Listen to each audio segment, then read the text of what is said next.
A harsh, mocking laugh echoed through the dead-quiet living room of our suburban townhouse. Such a completely useless, barren woman. How dare she stick her nose into David's business? Over on the leather sectional, my husband, David, sat slouched forward, his eyes glued to the screen of his iPhone. He did not have the slightest intention of stepping in to stop his mother's cruel remarks. Under normal circumstances, I would have broken down sobbing or trembled with rage and fought back. But I was different now. "You are exactly right, Mother. I am sorry." As I quietly bowed my head, my mother-in-law snorted in satisfaction. David breathed a sigh of relief, grateful that things had not become more complicated. They truly looked down on me, thinking I was a pathetic, stupid housewife who knew nothing and could do nothing. But at that moment, neither David nor my mother-in-law realized that 8 years later, my silence that day would be the very thing that destroyed their lives from the ground up. I had only found out about my husband's betrayal a few days prior. We had been married for 14 years. One afternoon, while I was checking the pockets of David's suit jacket for the dry cleaners, an unfamiliar photograph fell out of the inner breast pocket. It was David's face, a radiant smile on his lips. Beside him was Chloe Sanders, his executive secretary. And sitting on their laps were a little boy and a girl. They were probably at a theme park over the weekend, somewhere like Six Flags. Anyone looking at the photo would know it was a picture of a happy family. My world seemed to collapse. I felt the blood drain from my entire body. My fingertips trembled.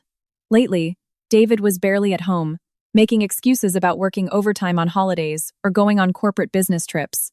He was a senior manager now, claiming his new pharmaceutical project was at its most critical stage. I regretted trusting his words and continuing to take care of the house all by myself. As a former registered nurse, I felt I cared more about his health than anyone else. But it turned out he did not really care about our life. He only cared about another woman and the 2 children born from their affair. That evening, I intended to show David the photo when he got home.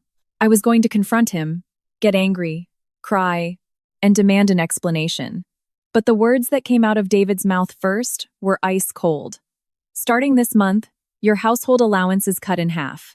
Taking off his suit jacket, he spoke without even glancing at me. "The company's performance is struggling. Salaries are being cut, so you need to be a little more frugal." It was a lie. I knew the pharmaceutical company he worked for was actually raking in record profits. It was not a suggestion.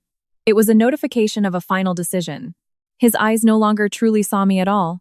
I wasn't a person to him anymore. I was just part of the scenery, a feature of the house that was supposed to function perfectly without any input. When I recognized that look, something inside me froze. Even tears refused to fall. I said nothing, only giving a slow nod. And today, I tried to subtly consult my visiting mother-in-law, Martha. "David has been coming home so late recently, and I am a bit worried." As if she had been waiting for this, my mother-in-law smiled cynically and threw out those condescending words. "Men have a lot of business to attend to.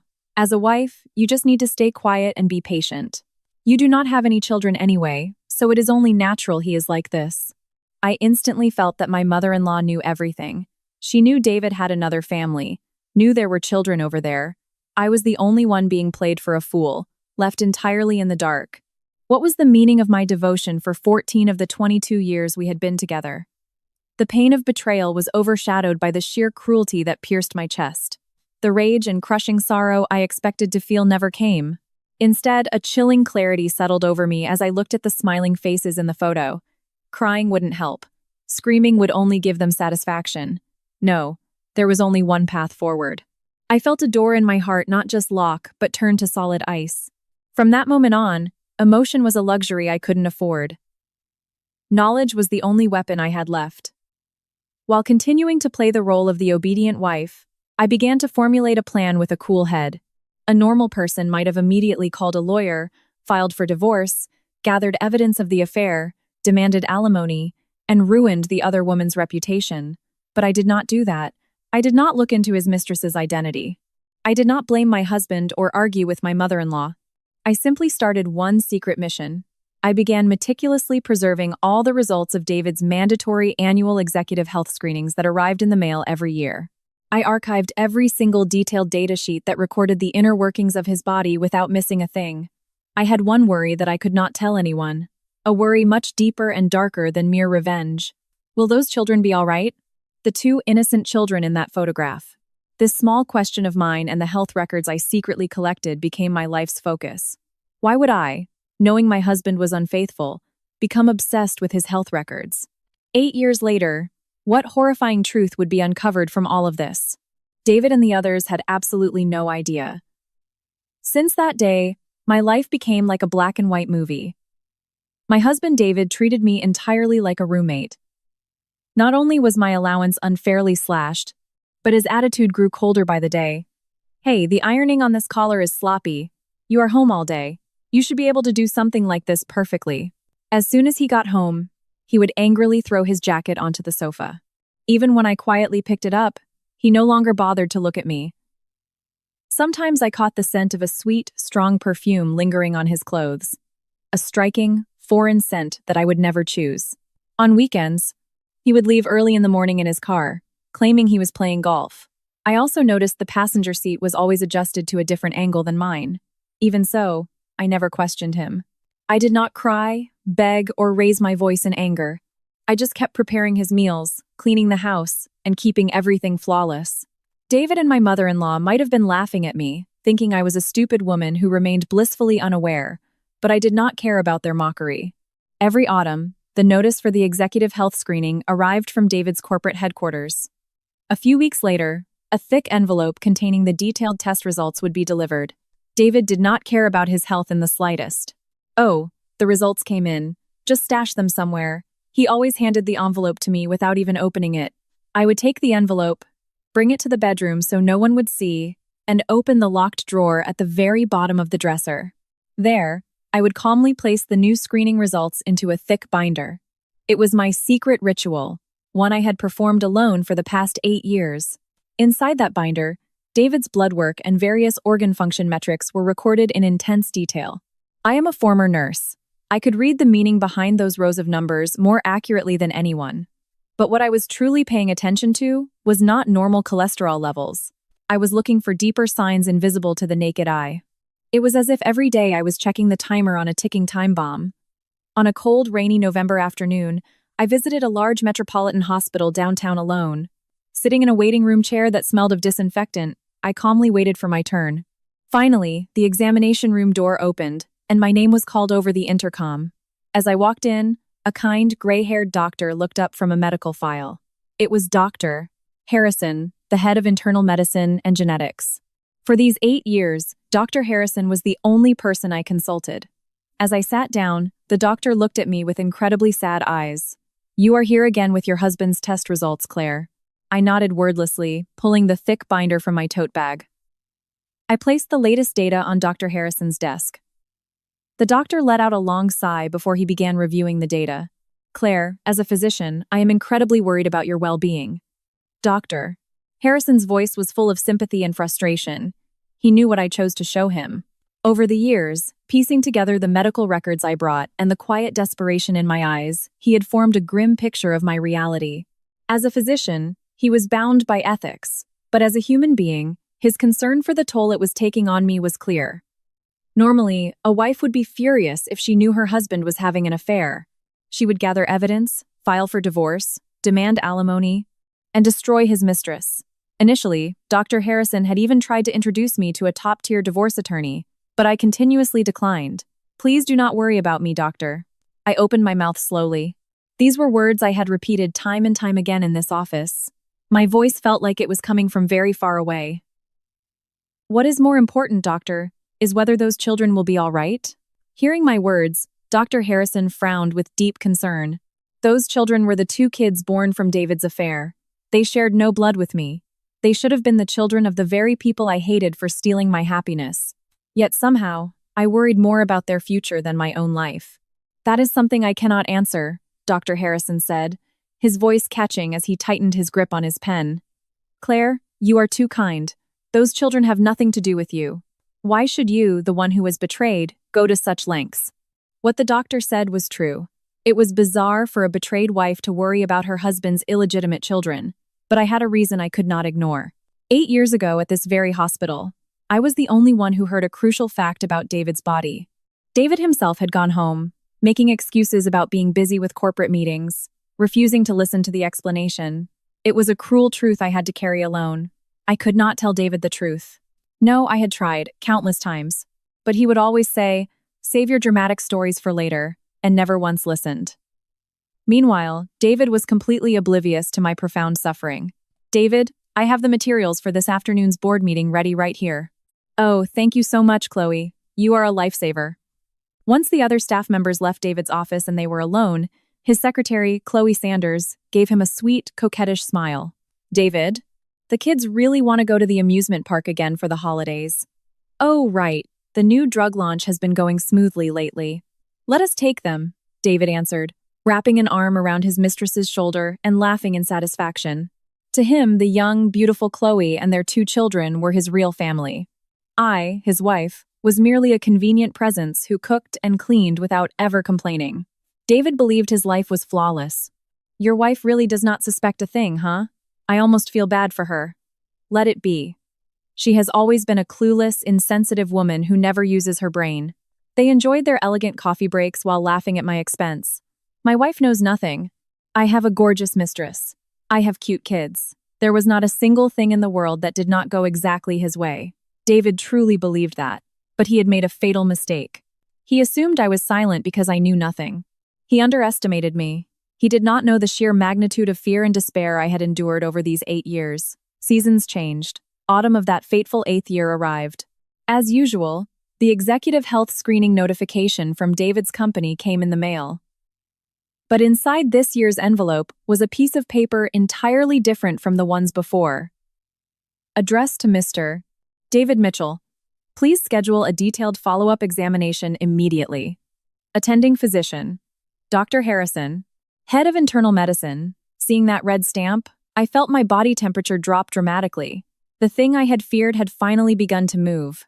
The countdown to the destruction of David's perfect world had now begun, quietly and certainly. What the hell is this stupid paper? A red stamp? How dramatic. During dinner, David irritably threw the piece of paper onto the dining table. It was the summons for the detailed screening from the hospital that had arrived that afternoon.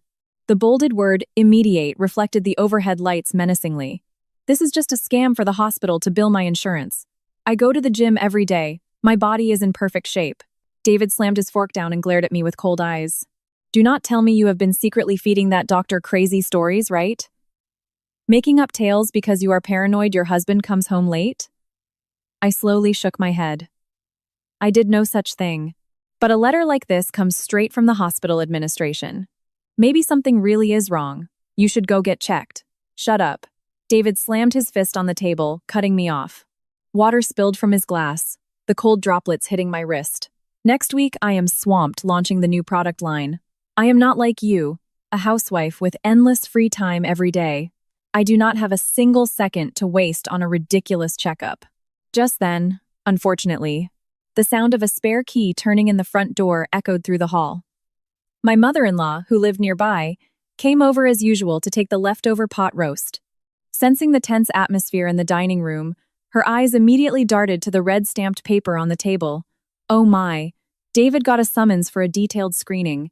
Oh, Claire, this is obviously because you cook him completely unnutritious meals every single day, right?" My mother-in-law laughed at me cynically while exaggeratedly rubbing David's back. "Listen here, Claire. Claire, let's be realistic. David is the one who keeps this family respectable. My incredibly successful son. His health is an asset. You need to understand the pressure he's under, especially when other parts of his life aren't as fulfilling. If anything happens to David, how do you plan to take responsibility?" Words spilled from her mouth that completely negated my existence. The fact that I was childless was the easiest weapon they had to hurt me. But my mother-in-law was completely unaware of how sharp and cruel those words were, and how they would soon boomerang right back at them. "You are right, Mom," David said, smiling cynically and looking at me as if I were trash. I refuse to be worried over by a woman who cannot even manage her own biological functions. Just throw this paper away. After saying that, David stood up and vanished into the master bedroom. My mother-in-law followed suit. Well, the mood is ruined now. She let out a fake sigh, packed her Tupperware with the leftovers, and left. Left alone in the dining room, I quietly picked up the red paper that had fallen on the table. David laughed at me for being a woman who could not maintain her health. But I was a former registered nurse. I possessed more medical knowledge than anyone else in that house, and could evaluate facts with clinical detachment. Just as David claimed, his general health was not bad at all. His blood pressure was normal, his kidney and liver functions were perfectly fine. He looked youthful and full of vitality. That was exactly why he was overconfident in his body. However, the true meaning of this detailed screening summons sent by Dr. Harrison was not to detect ordinary lifestyle diseases. It was a sign that the time limit on a truth that had been lurking deep within David's body for 8 years was now closing in. The cruel truth I had heard all alone that day when David ran away using work as an excuse. The next day, at David's corporate office, he and his mistress Chloe were laughing together in the break room. "David, I heard you had a fight with your wife yesterday." "Yeah, I got some hospital summons for a screening. She was being a nagging pain, so I shut her up." Chloe gently touched David's arm, looking at him adoringly. "Your wife is so dramatic. You are the picture of health. But if you ever do get sick, I will be the one taking care of you forever, because we are your real family." A wide smile spread across David's face at those words. "You are right. For you and the kids, I have to keep making money." "Oh, right. Next Friday it looks like my schedule is clear. I am going to march down to that annoying doctor's office and give him a piece of my mind so he stops sending me ridiculous letters. After that, let us take the kids out for a nice dinner." "Really? The kids will be so thrilled." David tried to satisfy his ego by degrading me. To his mistress, he painted himself as a victim dealing with a pathetic wife who could not accept her own uselessness. He had decided to march on his own 2 feet straight into Dr. Harrison's office, where the doctor was waiting. At that exact time, I was at home, flipping through old calendars, looking at a small circle drawn on a date from 8 years ago. From that day until this very moment, how much despair had I embraced, and how many tears had I hidden? David thought I was a stupid, oblivious wife, a helpless woman who gave up on revenge even after finding out she was betrayed. But he was wrong. There was a very clear reason why I never confronted him, never asked for a divorce, and never contacted his mistress. Because this was not some trivial issue that could be resolved with a meager alimony payout. I pulled another old document from the locked drawer. It was a thick brochure regarding genetic testing from a specialized institution given to me by Dr. Harrison 8 years ago. Tucked inside was a sticky note with Dr. Harrison's handwriting. "Regardless of whether symptoms manifest or not, the impact on the next generation is unavoidable." I traced the handwriting with my fingertip. The next generation. I had no children. That meant this horrifying reality would not strike me directly. The ones who would face the devastating consequences were the 2 children David created with his mistress, whom he now raised with such profound affection. The day David would walk into the truth on his own 2 feet was fast approaching.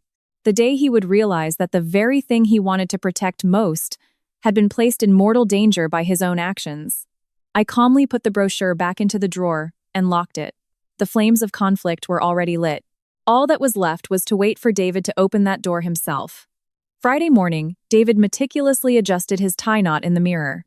Today, taking a half-day off, he was heading to the hospital to chew out that doctor.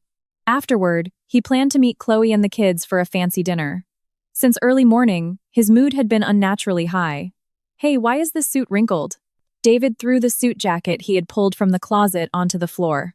"I am sorry. I will get you another one immediately." "Whatever, you have already ruined my morning." He clicked his tongue and glared at me with pure ice. "You really are a woman who cannot do a single thing right. You call yourself a housewife, but you are incompetent at chores. You cannot bear children. You have nothing. An empty shell of a woman whose entire existence is just freeloading off me." Cruel words poured from David's mouth one by one. Like knives, they were aimed at me without mercy. "Do you know why we're still married?" "It's simple economics. This arrangement is cheaper than hiring live-in help and a lot less complicated than a divorce. So just do your part and stay quiet. You are just a convenient servant in my life. Have a little self-awareness of how worthless you are and keep your mouth shut." His words completely erased my humanity. Normally, my heart would break, and I would be sobbing uncontrollably. But I simply picked up the suit jacket from the floor and calmly bowed my head. "I sincerely apologize." Seeing my lack of resistance, David laughed triumphantly. "Glad you finally understand your place. This afternoon I am going to see that quack doctor. I will tell him never to send me ridiculous letters again. And as for you, I will make you regret feeding him those crazy stories." David stormed out with heavy footsteps, slamming the front door aggressively. In the silent living room, I was the only one left. Sweeping up a piece of lint from the hardwood floor, I let out a soft sigh. An empty shell of a woman who could not even give him a single child. David's words echoed coldly in my ears. He considered himself a perfect specimen, possessing superior genetics, blessed with his true family consisting of a beautiful mistress and children. That was why he felt superior by degrading me, completely unaware of just how foolish and arrogant he truly was. The clock struck 10 in the morning. In a few hours, in Dr. Harrison's office, David would hear those words. The reckoning of the past. He had walked away from 8 years ago because he was too busy. At that moment, David was texting Chloe from his executive desk. Later this afternoon after the hospital, I am coming straight to you. Okay, give that dramatic doctor a piece of your mind. Oh, leave it to me. This has to be the work of my annoying wife. David slipped his smartphone into his pocket with a smirk. In his head, the scenario of his triumphant victory at the hospital was already perfectly scripted. He would humiliate the doctor, expose his wife's malicious scheme, and prove his own flawless health. Then he would go to where Chloe and his kids were waiting, playing the hero. At 2 in the afternoon, David strutted arrogantly through the main doors of the Metropolitan Hospital. He did not sit in the waiting room chairs. Instead, he leaned against the wall with his arms crossed. He looked at the surrounding patients with pure contempt. I am in perfect health. A place full of sick people like this has nothing to do with me. He genuinely believed that. Finally, David's name was called over the PA system. He adjusted his tie and, with a combative attitude, pushed open the examination room door aggressively. Excuse me, Dr. Harrison. David sat down immediately without pleasantries. Across the desk, Dr. Harrison was calmly reviewing a medical file. David, I am glad you came. Dr. Harrison's voice, contrary to David's expectations, was incredibly calm and steady. That only irritated David further. Glad I came? I am a busy man. I went out of my way to make time for this. What is the meaning of that red-stamped letter? Are you conspiring with my wife to extort medical fees out of my insurance? David tried to intimidate Dr. Harrison right from the start. But Dr. Harrison did not flinch at David's harsh accusations. He merely let out a deep sigh. Then he slowly slid a thick file folder across the desk toward David. David, you are severely misunderstanding the situation. Excuse me? I do not need your medical fees. And your wife has never spoken a single ill word about you. David frowned and let out a cynical laugh. Liar. There is no way she does not hate me. That is exactly why I came to confront you directly, Doctor. Harrison slowly shook his head, cutting David off. Keeping his eyes locked on the old medical records in his hand, he asked in a quiet voice, David, have you truly heard nothing from your wife? That single sentence echoed coldly in the silent examination room. The cynical smile slowly vanished from David's face. What? What is she hiding? Dr. Harrison looked up from the file and stared directly into David's eyes. His gaze was filled with the clinical composure of a physician and the deep pity of a human being. And he spoke words David could never have anticipated. 8 years ago, on the day you abandoned your follow-up examination halfway through and went home, David narrowed his eyes for a second, trying to remember, and then froze completely.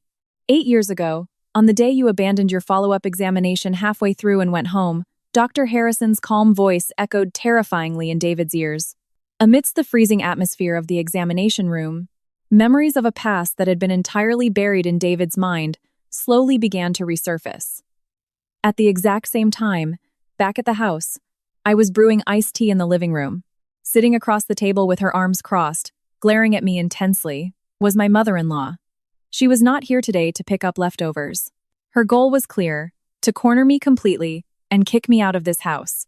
How much longer do you plan on squatting in this house? Know your place. My mother-in-law pulled a document out of her designer handbag and threw it aggressively onto the table. A document with green legal borders. A divorce petition.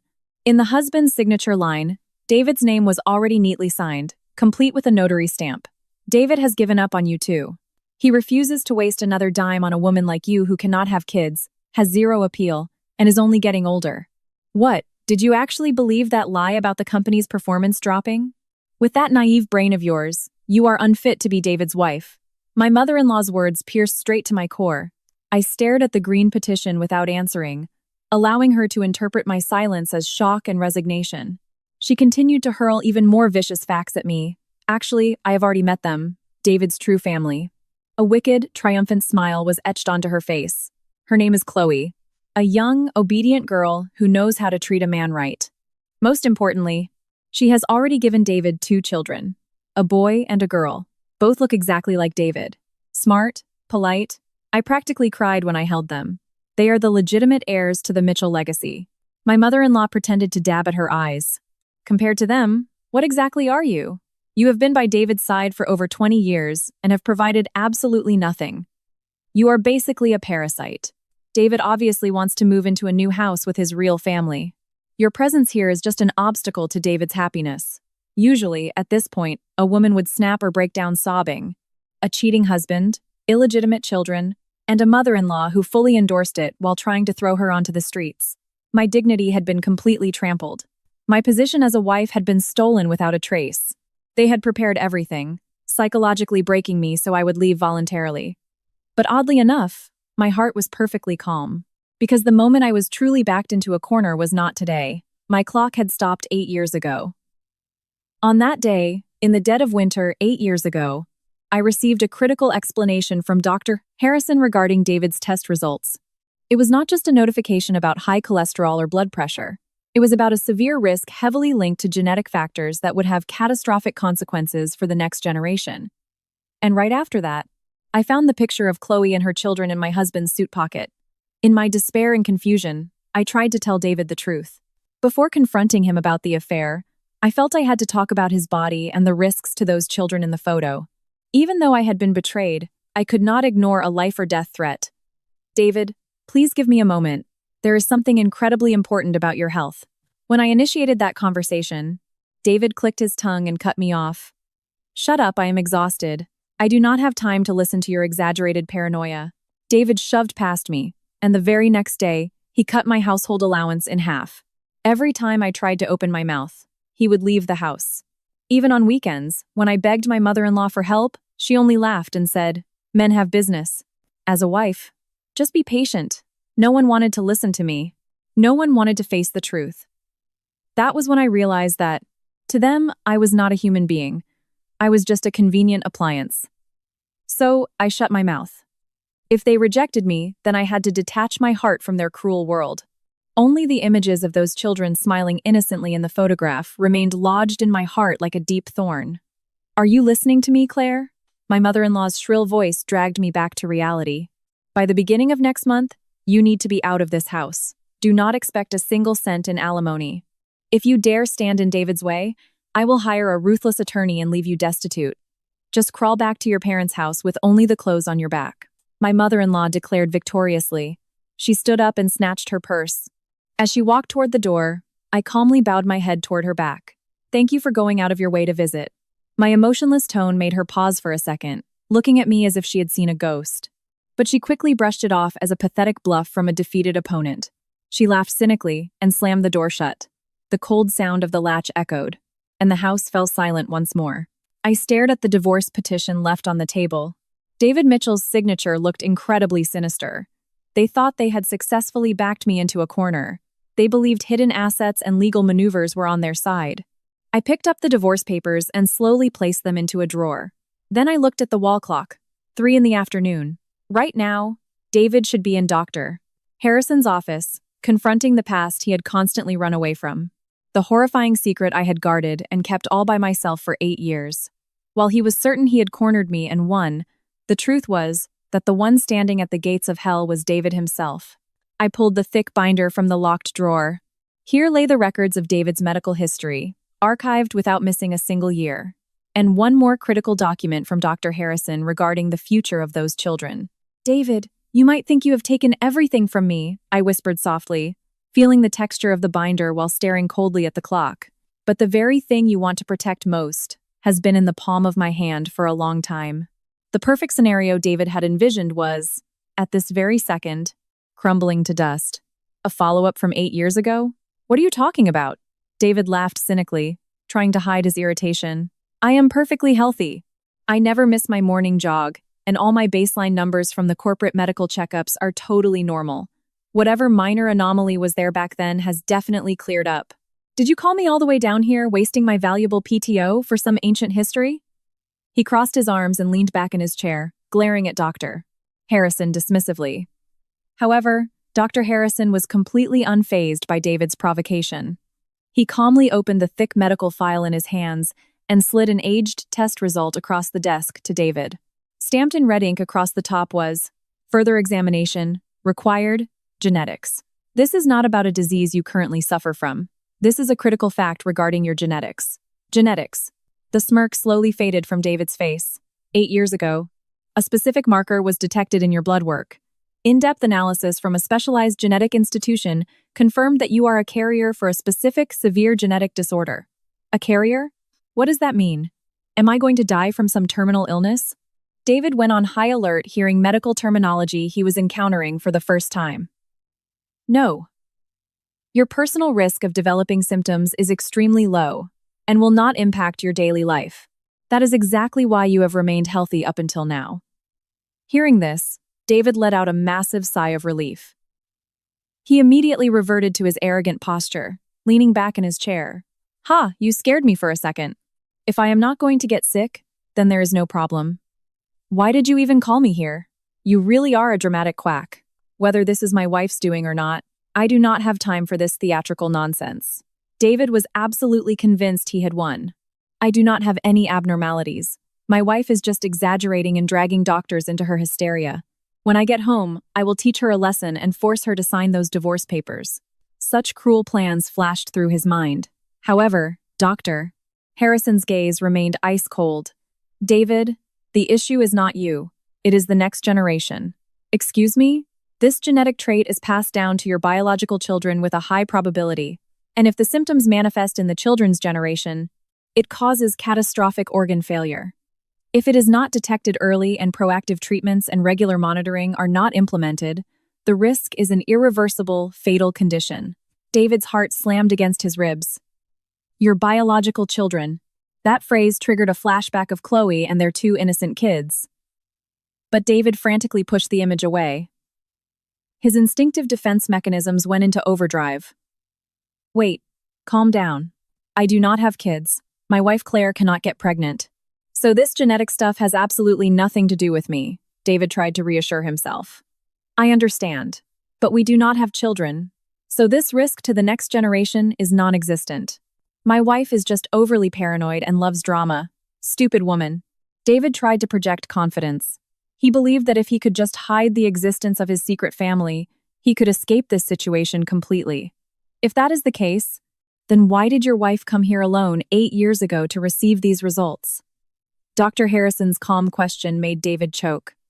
Dr. Harrison pointed to a consent form inside the medical file. There lay Claire's signature, written in a trembling hand. The date was exactly 8 years ago, in the dead of winter. "We were supposed to deliver these results directly to you, but you abandoned the examination halfway through and never returned, claiming you were busy with work." David lost his voice. He remembered.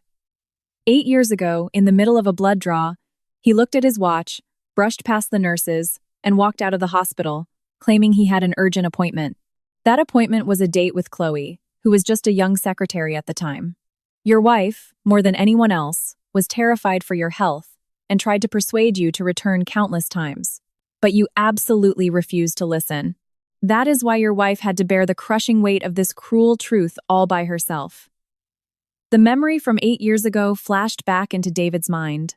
The day Claire, with a desperate face, begged him, "I have something incredibly important to talk to you about," and he shoved her aside, yelling at her to shut up. At that time, Claire was not trying to accuse him of cheating. She was trying to deliver a severe, life or death medical warning. Your wife knew she could not have children. Even so, she took this reality incredibly seriously, and every single year without fail, she came to my office for consultations. Dr. Harrison's words pierced David's chest like a cold blade. But David had not completely surrendered yet. "I did nothing wrong. If my health is fine, then the outcome is fine, right? Besides, my kids with Chloe are perfectly healthy and active right now. This doctor is just blowing things out of proportion." He clung to a delusional reversal in his logic. "Basically, my genes are risky, but since officially I have no kids, there is no harm, right? My wife is just a paranoid freak." David aggressively tried to terminate the conversation. and stood up from his chair. I am leaving. I am not wasting another second on this ancient history. As David's hand grabbed the doorknob of the examination room, Dr. Harrison's voice rang out again. David, our conversation is not over. The doctor's voice dropped, becoming as cold as ice. When David turned around, Dr. Harrison pulled another file folder from his desk drawer. It was a thick stack of consultation records David had never seen before. You have the right to know exactly what your wife has been consulting me about in this office every year. What is that file? Your wife did not just come here to worry about your body. Every year, she constantly asked me the exact same question. Dr. Harrison flipped through the file and stopped on a specific page. Then he looked straight into David's eyes and said, Your wife has spent all these years terrified for the future of the children born from your affair with another woman. Instantly, the blood drained from David's entire body. The hand gripping the doorknob shook violently. No one was supposed to know. He had always viewed his wife as an idiot, an oblivious maid. He was certain he had hidden it perfectly. But his wife had known everything for 8 years, the affair, Chloe's existence, and the 2 children. And on top of all that, she had carried the burden of the genetic truth that David had ignored, remaining utterly silent. What are you talking about? Kids with another woman? Do you have any proof of this? David screamed at the top of his lungs. However, Dr. Harrison shook his head in sorrow. Your wife never once consulted me about divorce lawyers or alimony. She was only ever terrified that those children would grow up without knowing the genetic time bomb ticking inside them. Liar. My kids are perfectly healthy. There is absolutely nothing wrong with them.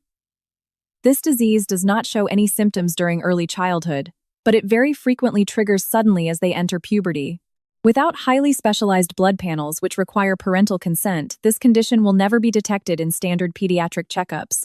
That is exactly what your wife was so terrified of. David's legs lost all their strength. He collapsed back into his chair with a pathetic gasp. The world he thought was flawless was now shattering to pieces. The ticking time bomb threatening the lives of the true family he wanted to protect most had been active this whole time. And the only person who knew was the wife he degraded the most and was trying to throw out onto the streets. With trembling legs, David walked down the hospital corridor. His mind was entirely blank. Triggers suddenly as they enter puberty. Dr. Harrison's words echoed relentlessly in his brain.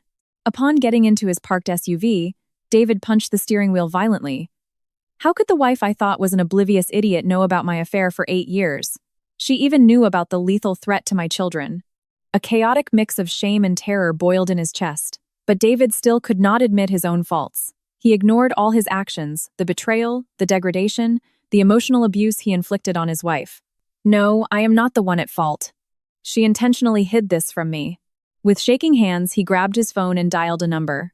The call went to his mistress, the secretary at his office. After a few rings, a cheerful voice answered. Hey, what is up?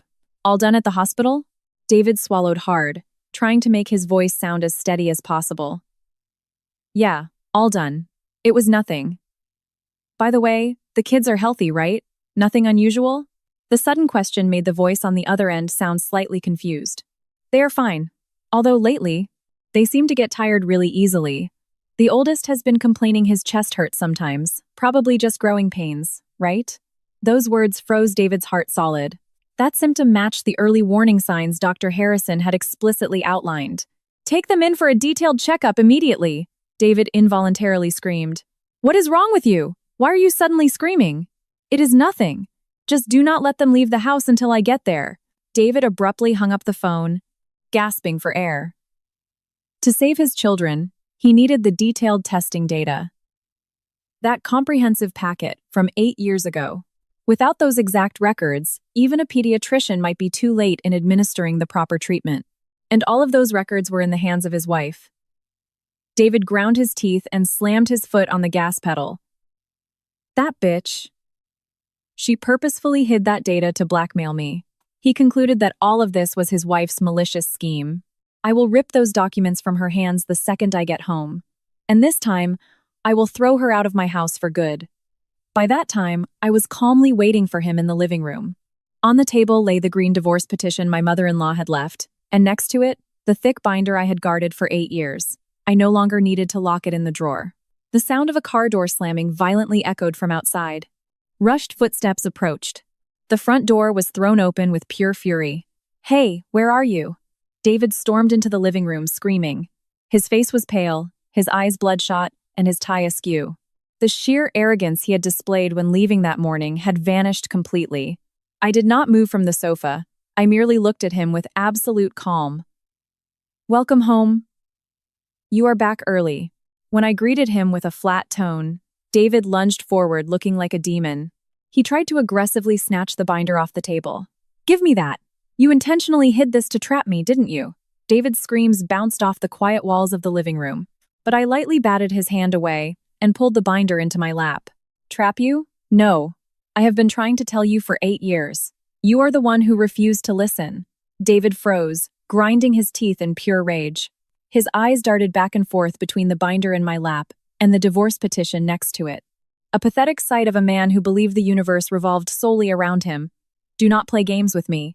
If anything happens to my kids, how are you going to take responsibility?"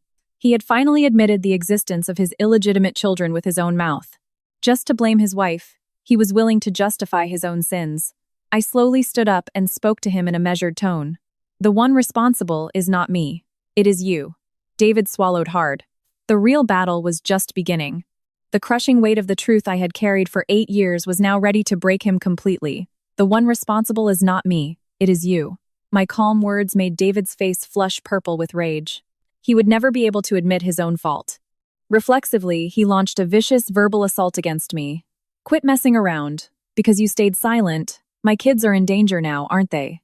He entirely discarded his own accountability and pointed a finger at me, screaming, "You went crazy with jealousy, didn't you? Because you are barren, you cursed my real family. You calculating bitch, hand over that binder right now."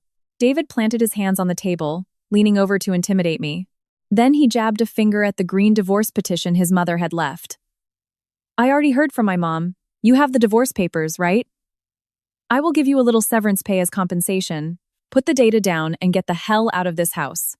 Never interfere in my life again." He still did not get it. He truly believed he could silence me with money, resolve everything according to his whims, and walk away without a single scratch. I let out a long sigh and slowly opened the binder in my hands. Jealousy? Hiding things? No, that is not it. From inside the binder, I pulled out several documents neatly preserved in plastic sleeves. They were thick envelopes, their corners slightly bent, and covered in wrinkles. "Look at this." I slid one of them right in front of David. The mailing address was written out to David Mitchell, and the sender was the Pediatric Genetics Department of the Metropolitan Hospital where Dr. Harrison worked. David stared at the envelope suspiciously. "What is this?" "Look inside." Warily, David roughly pulled the contents out of the envelope. Inside was an official, rigidly formatted document titled Pediatric Genetic Testing Consent Form. A consent form? In order for those children to be tested before symptoms manifest, your direct signature as the biological father and an in-person consultation are absolute legal requirements.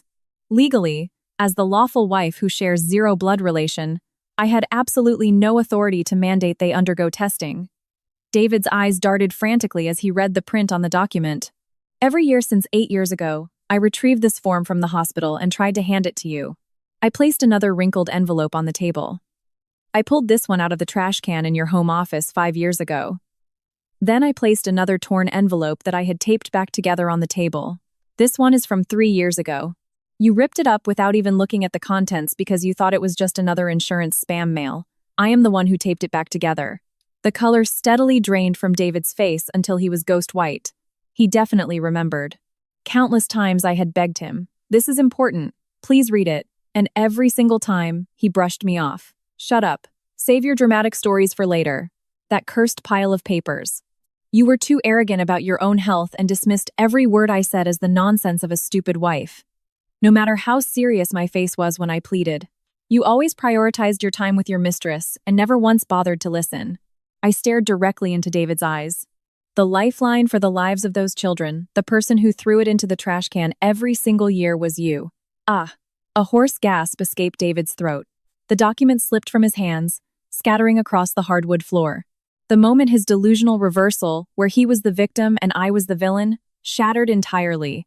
Objective proof that his own arrogance and apathy had placed the children he loved most in lethal danger was now laid bare before him. But David's resistance was not over yet. He frantically scrambled to pick up the documents off the floor and, with shaking hands, pulled a pen from his breast pocket. Fine, I get it. I was wrong. I just have to sign it now, right? Tomorrow I will take it to the hospital myself. Then everything is fixed, right? His desperate attempt to salvage the situation looked so pathetic, it was almost comical. He thought that simply by signing a piece of paper, he could easily erase the sins of his past. I shook my head coldly.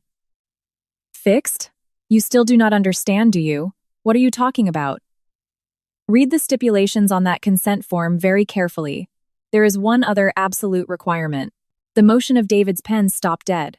Namely, the informed consent and physical presence of the cohabitating guardian.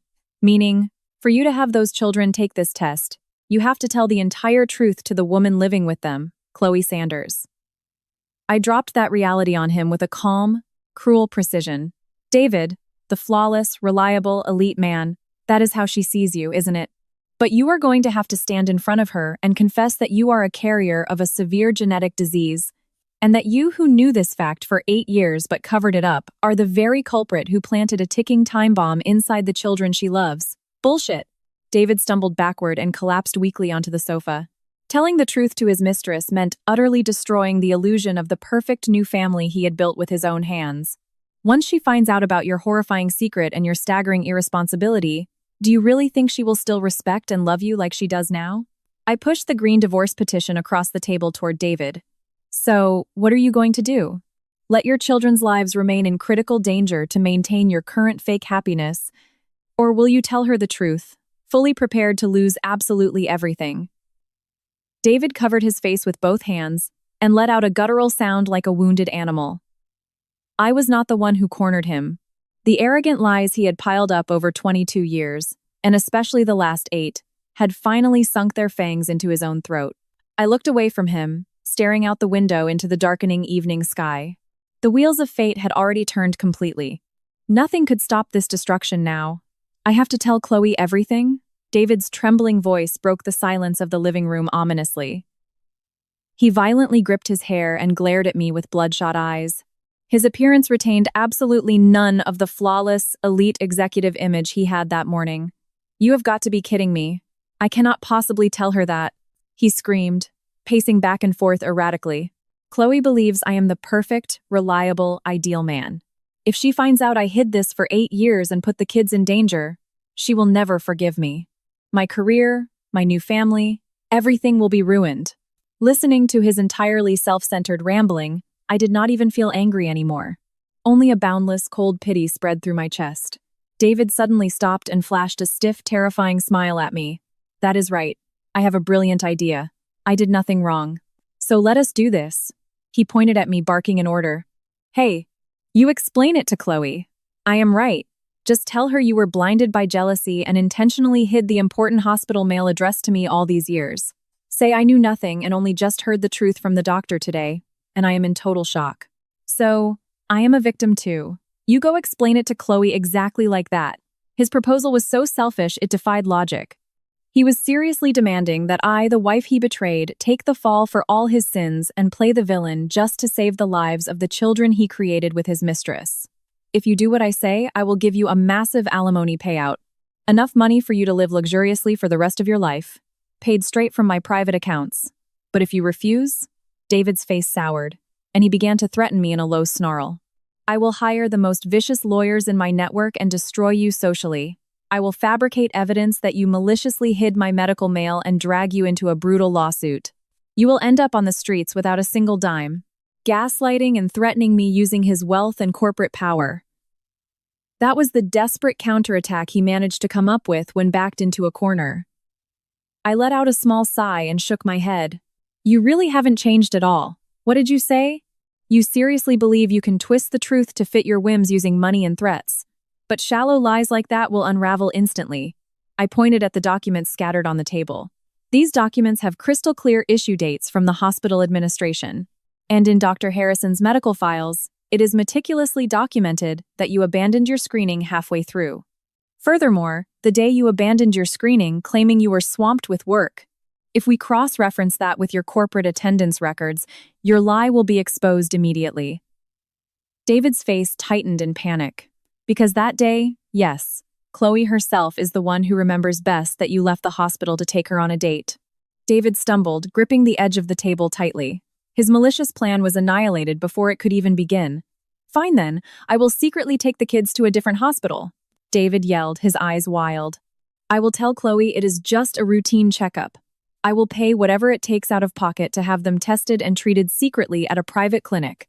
I calmly explained the medical reality facing him. You cannot. That is absolutely impossible. What do you mean impossible? I am their biological father. The genetic marker for this disease is incredibly specific. The only reason it was miraculously detected 8 years ago was because you happened to fall into a specialized research data pool at Dr. Harrison's hospital. In a standard blood test or a pediatric screening at any other hospital, this disease will never be found until the symptoms are already destroying their organs. David's breathing grew ragged. To accurately determine the children's risk and save their lives, written consent from their mother, Chloe, and a highly specialized medical interview are absolute prerequisites. Legally, and according to medical ethics, it is impossible to run this screening in secret without the mother's knowledge. A bizarre, wheezing sound escaped David's mouth. There was no way out. He could not shift the blame to his wife. He could not throw money at a private clinic to fix it quietly. The only path left for him was to drop to his knees in front of Chloe and confess to his sheer stupidity and staggering irresponsibility. David clutched his head and collapsed helplessly onto the sofa. Why? Why is this happening to me? I just wanted to be happy. I just wanted to build a peaceful family with Chloe and the kids without anyone bothering us. A pathetic lament, justifying his selfish desires. He did not spend a single second thinking about the peaceful family he had stolen from me. However, right after that, the movements of a man on the edge of despair stopped unnaturally. He slowly lifted his face, previously buried in his hands, and stared blankly into the air. And unbelievably, the corners of his mouth twitched upward, forming a terrifying grin. That is right. I do not have to say anything. Ha ha ha! David suddenly burst into hysterical laughter like a madman. His eyes gleamed with an abnormal, frantic joy. I might actually be a genius. I found the ultimate loophole. David stood up and declared to me with a triumphant tone. Come to think of it, those kids are not legally mine. I furrowed my brow. You and I are not divorced yet, so those kids are not registered under my name. Legally, they are just Chloe Sanders's illegitimate children. The words pouring from his mouth were so cruel, they hardly seemed human. As long as I do not officially acknowledge them, whether they get sick or die, I have absolutely zero legal responsibility. All I have to do is cut ties with Chloe right now, toss her a little severance money, completely sever the relationship, and I can walk away without a scratch. She is the only one who has to suffer with sick kids. It is not my problem. David eagerly began tearing the green divorce petition on the table into shreds. Claire, the divorce is off. I am dumping that woman. You can keep living in this house as my wife. I will restore your household allowance to what it was. So, I will just throw this data in the trash. That way, everything is resolved. The decision to throw away his mistress and the children he supposedly loved most like garbage the second he was cornered. He truly believed this slimy legal loophole was the perfect comeback that would save his skin. Seeing his monstrous smile, my heart dropped to absolute zero. You really are unimaginably foolish. What? I murmured in a voice as cold as ice. What did you say? That you would eventually realize that specific loophole. I figured that out 8 years ago. I pulled one final manila envelope from the drawer. You feel relieved that you can run away from your legal responsibilities. Yes, but the reality where physically running away is impossible was already cemented long ago. The triumphant smirk vanished from David's face. It was the trump card I had meticulously guarded so no one would ever find it for 8 years. In front of a pale David, I calmly placed the envelope down. Open it and see for yourself. David swallowed hard and reached for the envelope with shaking hands. The sound of the seal tearing was deafening in the silent living room. From inside slid an official state document, bearing the bright seal of the Office of Vital Records. This is a birth certificate.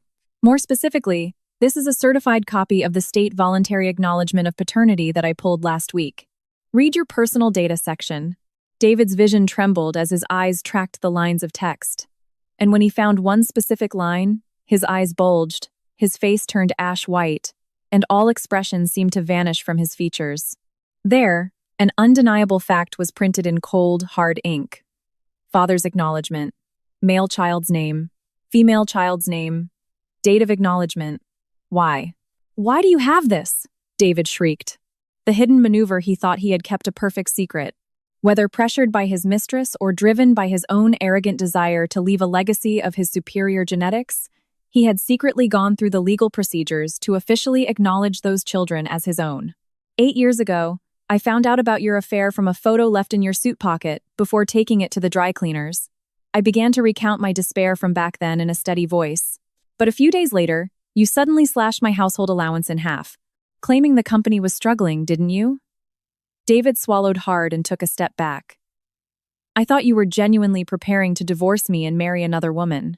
So, at the very least to protect myself, I went to the state vital records office to see if you had filed divorce papers without my knowledge. I still remember that day vividly.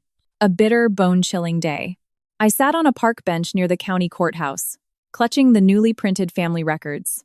And right there, I found the names of unknown children permanently etched into your legal history. While David and his new family were enjoying their time in a warm, heated room behind the scenes, I sat alone in the biting cold, faced with the reality that the meaning of my existence had been entirely erased. You secretly acknowledged those children legally as your own. That is exactly why you had to cut my household allowance so you could funnel money to fund that family over there, right? David, clutching the document with both hands, began to shake violently. Yeah, so what? Even if I acknowledge them, it does not matter. I can revoke it. I will just cut all ties with them. To a man still pathetically trying to run from reality, I delivered the cold, hard legal truth. Revoke it? This is not child's play. You cannot possibly do that. By legally acknowledging paternity, you triggered a binding, non-negotiable obligation for child support for the rest of their lives. Child support? Yes.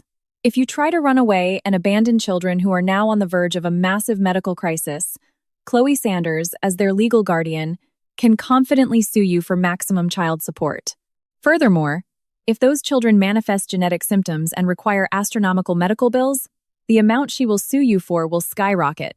David's throat seized. Not to mention, she is a secretary at your corporate office. If you flee your responsibilities and refuse to pay child support, she will absolutely file for wage garnishment through the courts. If that happens, your executive salary and your 401k will be directly seized by the company. Naturally, HR and the board of directors will find out about your entire scandal. Salary seized. The company finding out. David's face contorted in unimaginable terror. A senior manager at a pharmaceutical company, a company that deals in human health and lives, who slept with his subordinate, fathered children, and then ran away the moment he found out his kids were terminally ill. If the corporate ethics board hears about this, a dishonorable termination is inevitable. Your social standing, your executive title, the trust of your company, everything, will be permanently destroyed. David shook his head desperately. Lie. Chloe would not do that. She loves me. She would never destroy my career. Seeing him cling to the illusion of his mistress's love, I felt a profound sense of pity. It is precisely because she loves them, I said coldly. A mother can turn into a demon to protect her children's lives. Furthermore, you are the one who passed this genetic disease to her kids. You hid that fact for 8 years, and when the crisis hit, you tried to run away alone. There is no universe where she forgives a calculating coward like you. David stumbled, his back slamming hard against the wall. The moment she knows everything, her love for you will morph into absolute hatred. She will destroy you socially, hunting you to the ends of the earth to wring out every last cent of medical costs and child support for her children. Ah, David's knees gave out completely. He collapsed onto the floor. The perfect comeback plan, the evil idea to escape legal responsibility because he thought he never claimed them, had been utterly blocked from the very beginning by his own reckless act of acknowledging paternity 8 years ago. Realizing he had fallen into a pit he dug himself, his face was now twisted in terror and despair. There was no way out. Please. Unbelievable words spilled from David's mouth. Claire, help me. My savings. This house. I will transfer everything into your name. Just please, come with me to apologize. You are a nurse, right? You have the medical knowledge. Explain the disease to Chloe and calm her down. The man who, just minutes ago, degraded me as an empty shell and a maid, threatening to throw me out with pocket change, was now groveling on the floor, begging for mercy while sobbing uncontrollably. I will not divorce you. I will break up with Chloe. So please, help me. Talk her out of it for me. The sight was so absurd and repulsive. I looked down at him crawling on the floor and answered in a voice as cold as ice. I refuse. Why? Cough. We are husband and wife. You have an obligation to help me? Husband and wife? I involuntarily let out a cynical laugh. Did you not just say that Chloe and her kids were your true family? I am just a useless maid who could not even give you a single child. David was speechless, staring up at me with pleading eyes. Besides, I tried to help you for 8 years. You are the one who repeatedly slapped away my saving hand while screaming at me to shut up. My duty is over. I turned my back to him, staring at the darkening sky outside the window. Go to where your real family is waiting, and explain with your own mouth the crushing cross you have forced them to bear. From David's throat came a howl of the deepest despair. There was no salvation left to hope for. The castle of lies and betrayal he had built was now ready to bury him alive. Crawling on the floor, David continued to wail like a wild animal for a while. His perfect world was totally annihilated. All that remained was a bitter reality that could never be fixed. I looked at him with cold eyes, then diverted my gaze around the grim living room. Just then, the smartphone in David's suit pocket began to ring with an upbeat melody. His shoulders jolted in terror. David frantically checked the screen. The name of his mistress, Chloe Sanders, flashed brightly. A call he normally would have answered immediately, with a massive grin, now sounded like a death knell announcing his execution. David let out a short shriek and threw the phone onto the floor. He covered both ears with his hands, as if trying to run away from the ringing that echoed loudly. What is wrong? I looked at him coldly and asked, That is a call from your real family. If you do not answer it, they are going to get worried, aren't they? Shut up. I am not answering it. I am not going to say anything. As David screamed like a toddler, the sound of the front door opening suddenly cut through the air. Someone walked in without hesitation using a spare key. There was only one person who had that habit. Sorry about this. The lid to the Tupperware I brought earlier was the wrong size. My mother-in-law's casual voice drifted in as she reappeared in the living room, but her footsteps stopped dead the moment she saw the bizarre scene in the room. Documents scattered across the floor, her son pale as a ghost crawling on the ground, and me standing over him, watching. David, what is going on?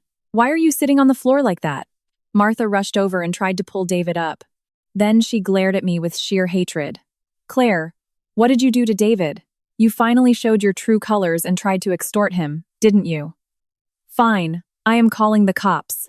Martha screamed hysterically, digging her smartphone out of her purse. But David frantically grabbed his mother's hand to stop her. Don't, Mom! Do not call the police! Why? You are terrified. Just stop, stay out of this. David screamed in a panic. I took a deep breath and picked up the binder from the table. Martha, before you call the police, there is something you need to see. What is it? I refuse to look at your fabricated fake evidence. This is not fabricated. These are official medical records from the Metropolitan Hospital where Dr. Harrison works. I laid out David's genetic test results and the stack of consent forms right in front of my mother-in-law. Earlier, you said you met Chloe's children, right? A boy and a girl. Both look just like David, making them excellent heirs. Yes, I did. What about it? Those precious heirs of yours. Their lives are currently in mortal danger. Martha's eyebrows twitched. Lives in mortal danger? What are you talking about? Emotionlessly, I laid out the facts in a flat tone. That David is a carrier of a severe genetic disease, that the disease was highly likely passed down to his children and runs the risk of triggering suddenly during puberty, and that David had refused detailed medical screenings to hide this fact for 8 years. Martha's face slowly drained of color. Liar. That is impossible. There are no hereditary diseases like that in our family.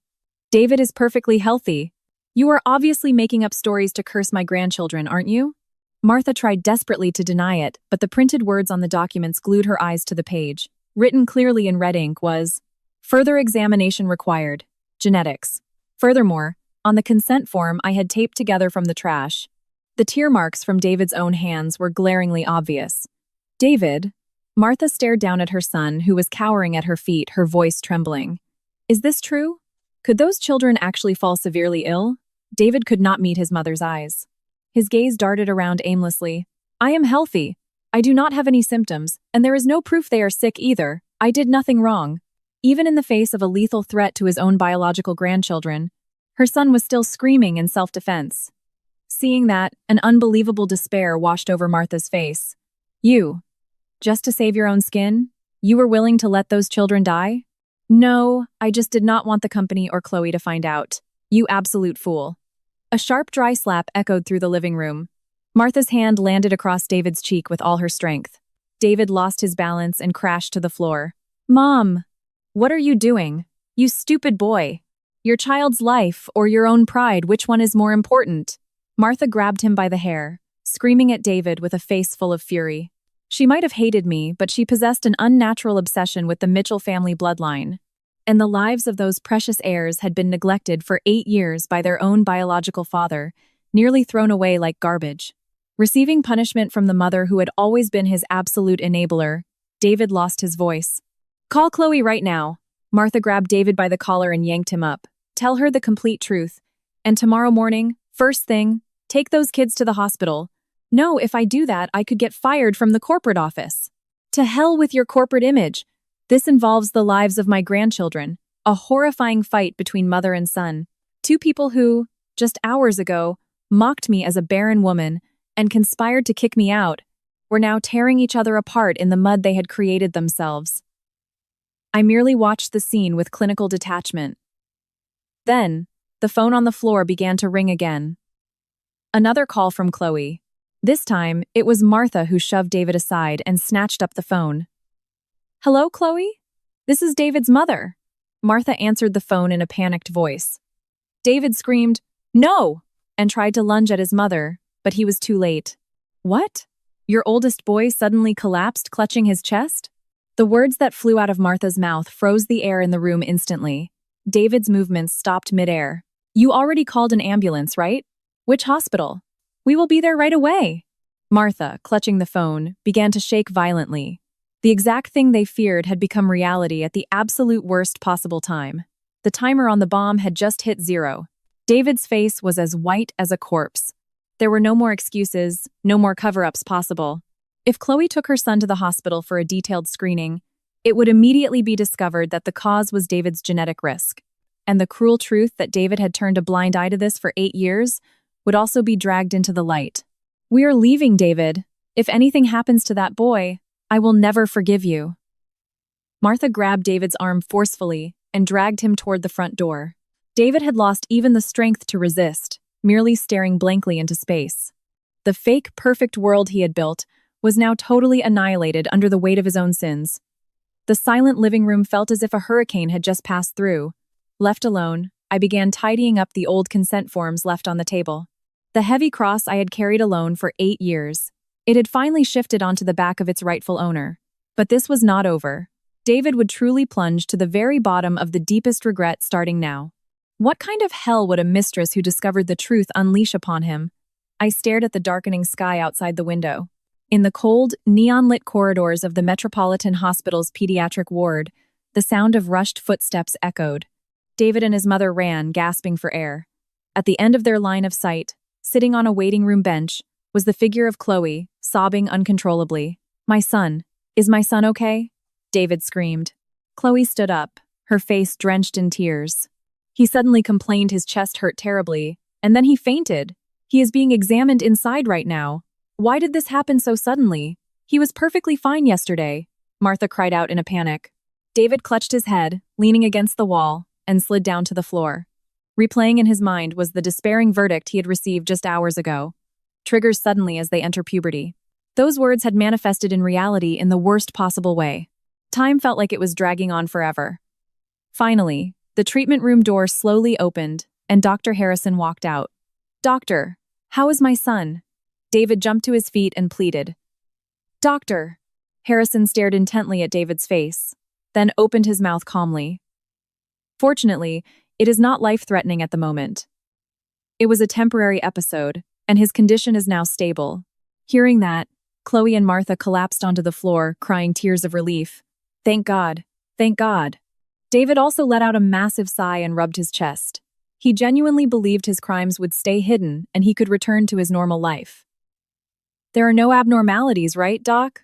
Just a panic attack or something similar? David tried to smile, still hoping to slip away. However, Dr. Harrison shook his head slowly.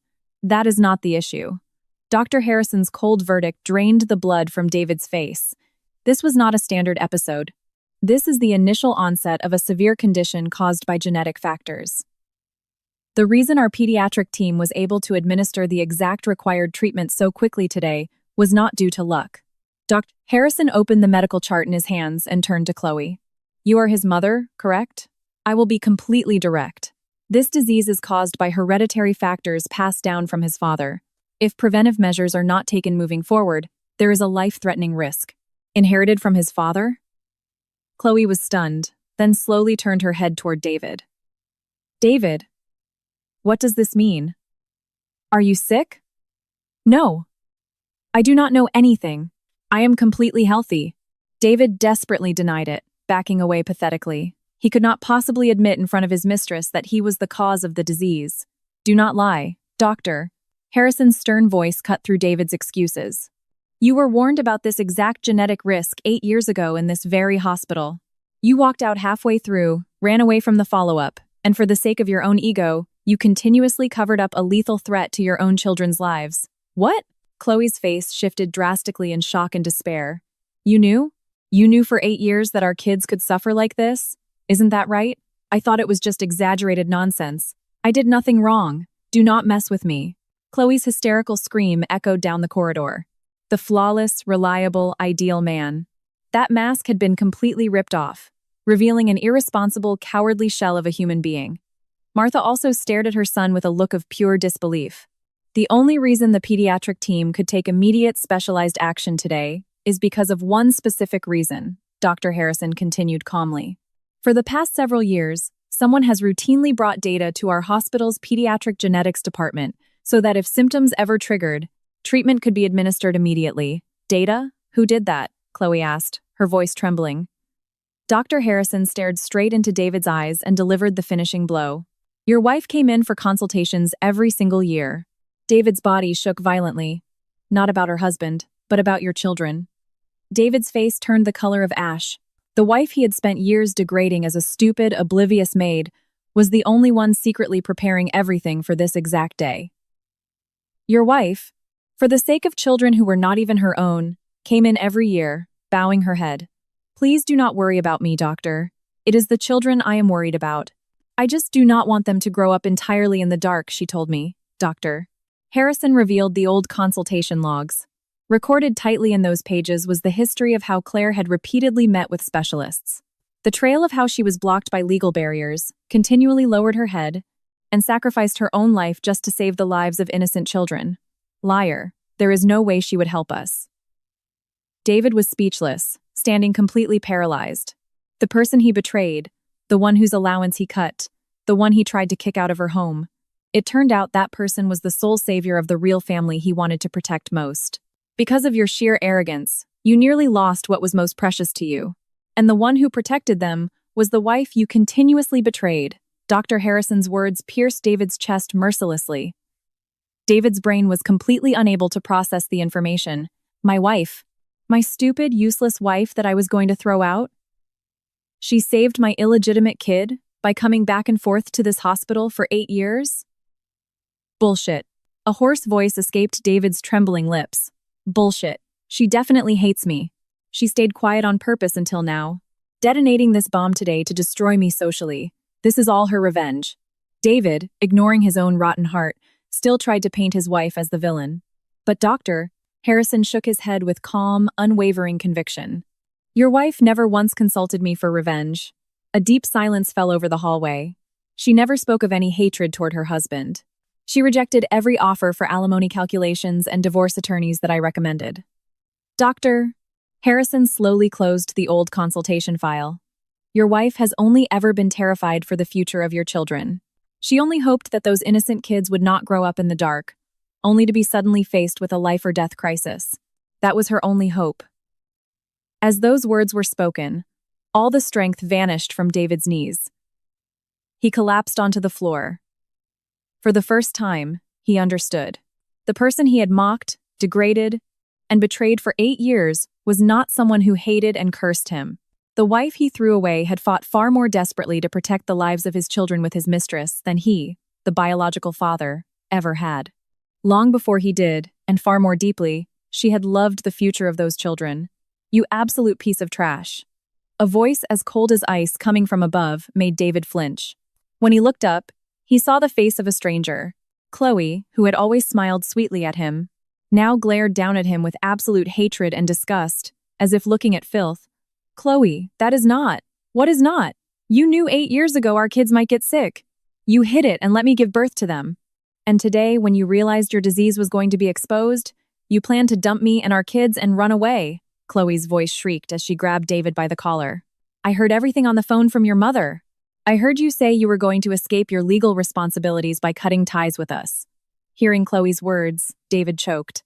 The phone his mother held had remained connected, broadcasting every detail of David's cowardly escape plan directly to Chloe.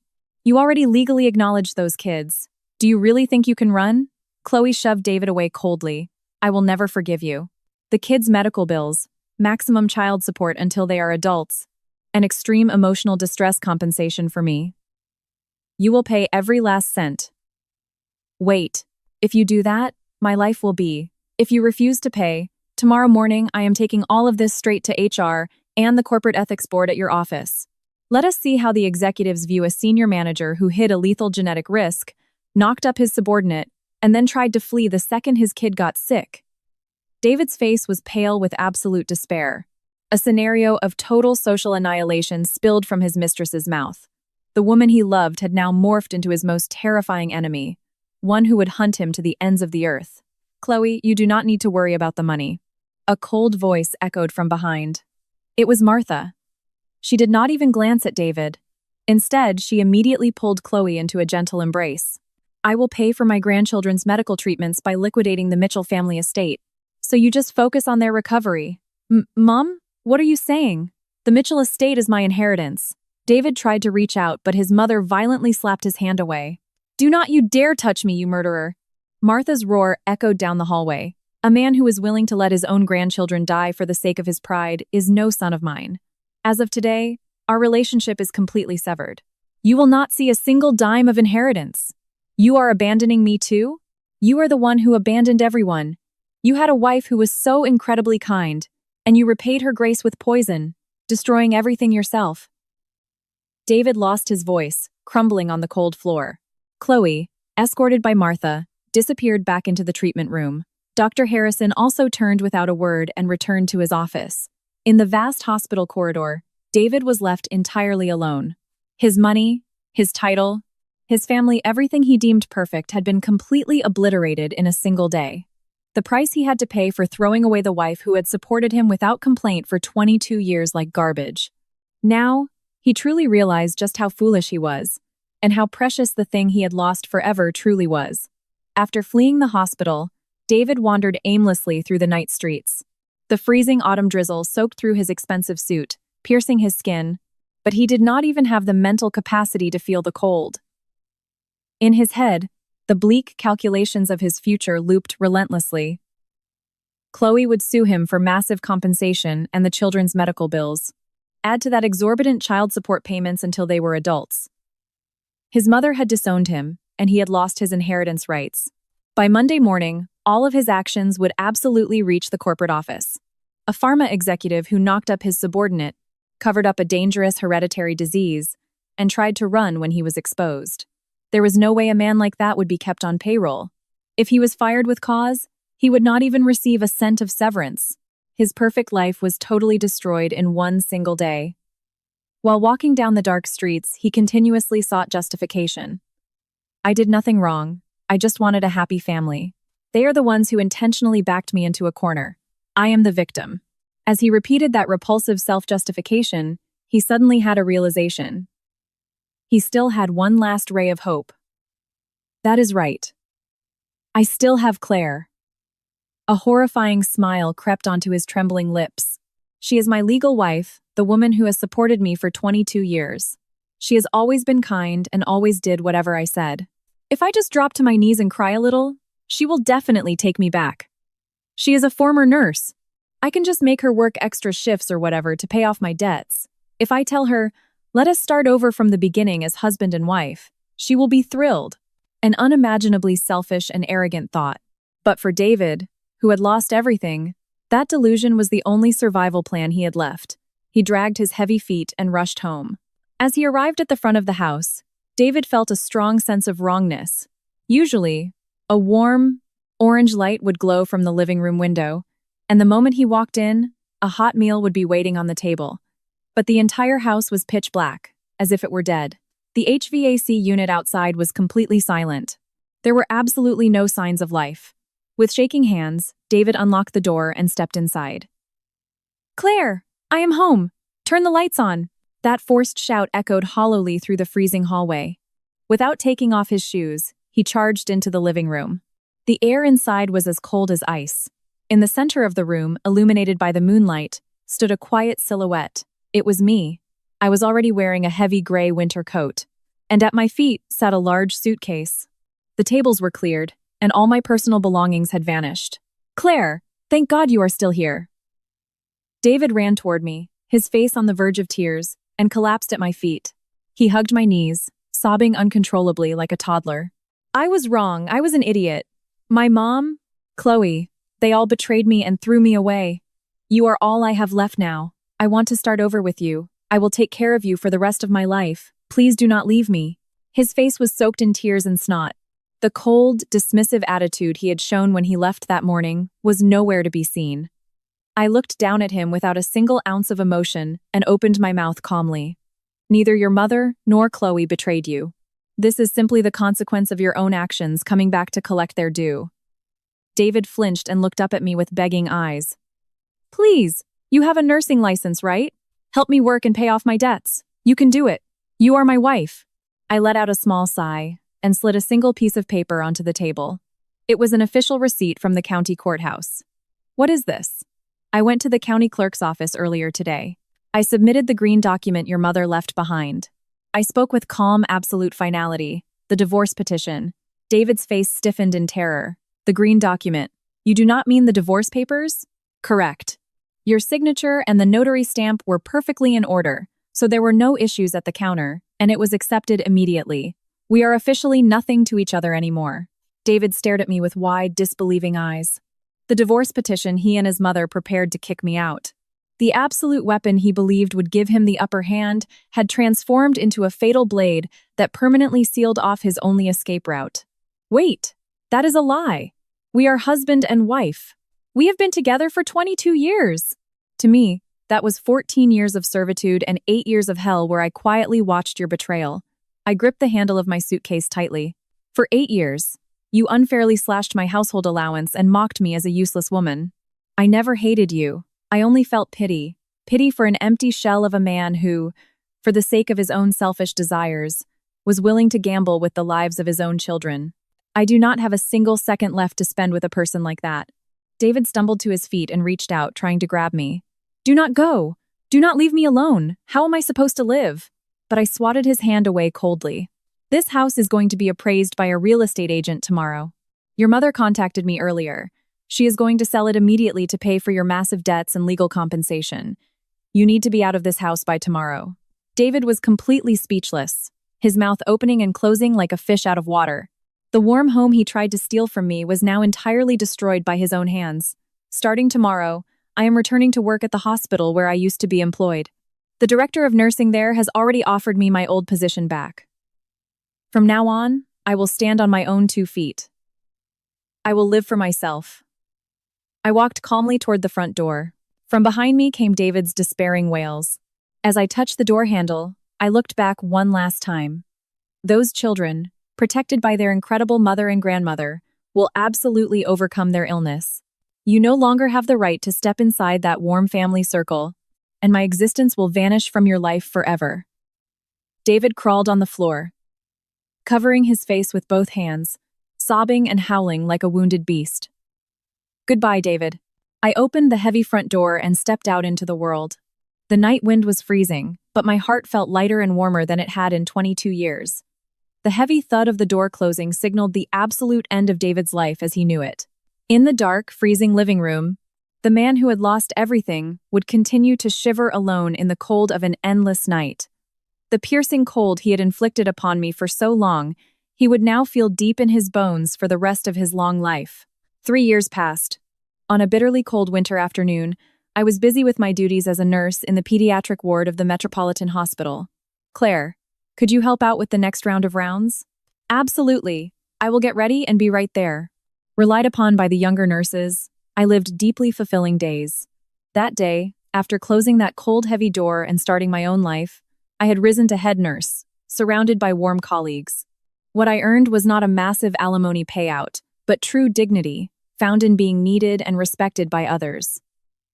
"Claire, do you have a moment?" A soft voice called out from behind. When I turned around, two familiar women were standing there. My former mother-in-law, Martha, and Chloe, my ex-husband's former mistress. Standing between them were a boy and a girl, having grown quite a bit. Their routine checkups are finished. Their numbers are completely stable. "This is all thanks to you." Chloe bowed her head deeply in front of me.